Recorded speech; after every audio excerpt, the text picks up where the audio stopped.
ठरलं तर मग या मालिकेच्या आजच्या एपिसोडमध्ये आपण पाहू की अर्जुन खूप चिडलेला असतो. त्यामुळे रविराज त्याला समजावून सांगतो, तू जर असाच संतापत राहिला तर सगळा निर्णय तुझ्या विरोधात जाईल. बार काउन्सिलमधील 2 मेंबर आपल्या बाजूने आहेत, परंतु तुला संयम ठेवावा लागेल, नाहीतर सगळंच बिघडून जाईल. तेवढ्या सायली अर्जुनला फोन करते, पण अर्जुन फोन कट करतो. सायलीला काळजी वाटते की नक्कीच तेथे काहीतरी घडतंय जे यांना आपल्याला सांगायचं नाहीये.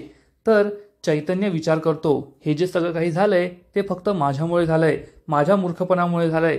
त्यामुळे अर्जुन किती टेन्शनमध्ये आहे, आता मलाच काहीतरी करावं लागेल असा विचार करून तो तेथून निघून जातो. तर इकडे रविराज हा अर्जुनला समजावत असतो. तेवढ्यात अर्जुनच्या लक्षात येतं की चैतन्य येथे नाहीये. तो चैतन्यला फोन करतो, पण चैतन्य फोनही उचलत नाही. त्यामुळे अर्जुनला खूप काळजी वाटते. महिपत हा नागराजला सांगतो, मला तसं तुरुंगात काहीच प्रॉब्लेम नव्हता, जे काही पाहिजे ते सगळं हवं होतं, पण शेवटी घर ते घर असतं. नागराज म्हणतो, खरंय, आता तुला टेन्शनमुक्त झाल्यासारखं झालं असेल ना? तर महिपत म्हणतो, अजून नाही. जोपर्यंत त्या चैतन्य आणि अर्जुनच्या अंगावरून वकिलाची वर्दी उतरत नाही तोपर्यंत मला मोकळं वाटणार नाही. ज्या दिवशी हे घडेल त्याच दिवशी मी सुखी होईल. तर साक्षी म्हणते, आत्ताच मला बार काउन्सिलमधून फोन आला होता. तेथे आपल्या वकिलांनी सांगितलंय की निर्णय जवळपास झालाय. अर्जुन आणि चैतन्य यांची वकिली कायमची रद्द होणार आहे. हे ऐकून सगळ्यांना खूप आनंद होतो.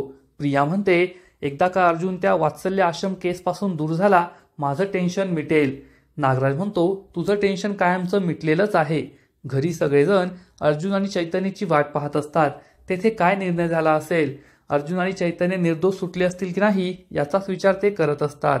तर इकडे रविराज आणि अर्जुनला खूप काळजी वाटत असते की चैतन्य कुठे गेलाय. रविराज म्हणतो, महिपतने तर त्याला गायब केलं नसेल ना? अर्जुन चिडून म्हणतो, असं झालं असेल तर मी त्याचा जीव घेईल. रविराज त्याला शांत करतो आणि म्हणतो, आपण आधी घरी जाऊया आणि मग पुढील निर्णय घेऊया. इकडे महिपत हा आपला पुढचा प्लॅन सांगत असतो की मी त्या अर्जुन आणि चैतन्याला कसा अडकवणार. माझी पोरगी खूप भारी आहे, तिने हा सगळा प्लॅन बनवला, ती माझं नाव मोठं करेल असं तो नागराजला सांगत असतो. तर इकडे अश्विन हा टीव्हीवर असं काहीतरी पाहतो ज्यामुळे त्याला मोठा धक्काच बसतो. चैतन्य आणि रविराज घरी येतात तर अश्विन सगळ्यांना मोठमोठ्याने आवाज देऊन रूममध्ये बोलवतो. सगळे रूममध्ये येतात तर टीव्हीवर चक्क चैतन्य असतो. चैतन्य हा सगळ्या मीडियासमोर सांगतो की साक्षीच्या बाबतीत जे काही झालं त्यासाठी मी दोषी आहे. यामध्ये अर्जुनची काहीही चूक नाहीये आणि अर्जुनने जे काही केलं त्यामध्ये तो माझ्यासाठी करत होता. मीच साक्षीच्या घरी गेलो, मी तिच्याशी साखरपुडा केला, तिचं खरं रूप कळल्यानंतर मी तिच्याशी प्रेमाचं नाटक करत राहिलो. हा सगळा प्लॅन माझा होता. यामध्ये अर्जुनचा काहीही दोष नाहीये. अर्जुनला फक्त आकाशापोटी साक्षीने गुंतवलंय. हे सगळं ऐकून घरच्यांना जबर धक्काच बसतो. तर इकडे महिपत आणि साक्षीला सुद्धा मोठा धक्का बसतो. थोड्या वेळानंतर अर्जुन हा चैतन्याची वाट पाहत असतो. चैतन्य घरी येतो. अर्जुन त्याला जाब विचारतो, हे सगळं तू का केलंस? तर चैतन्य म्हणतो, मूर्खपणा सुद्धा मीच केला होता ना, मग त्याची शिक्षा सुद्धा मलाच व्हायला हवी ना. मी खूप मोठी चूक केली. मी त्या साक्षीच्या प्रेमात पडलो.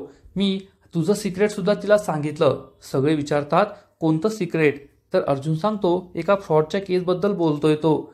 तेव्हा अर्जुन म्हणतो, पण त्याचा काहीही फरक पडलेला नाहीये. चैतन्य म्हणतो, परंतु मी चूक केली, त्याची शिक्षा मलाच व्हायला हवी आणि तुम्ही इतकं घाबरू नका. सगळा निर्णय हा आपल्या बाजूनेच लागेल. मला तर वाटतंय ज्या दिवशी कशी वटपौर्णिमेची पूजा वहिनींनी केली तशी एखादी मित्रांसाठी पूजा असती तर मी तुझ्यासाठी ती पूजा केली असती, कारण मला 7 जन्म मित्र म्हणून तूच हवा आहे. सगळेजण हसू लागतात. अर्जुन आणि चैतन्य एकमेकांना मिठी मारतात.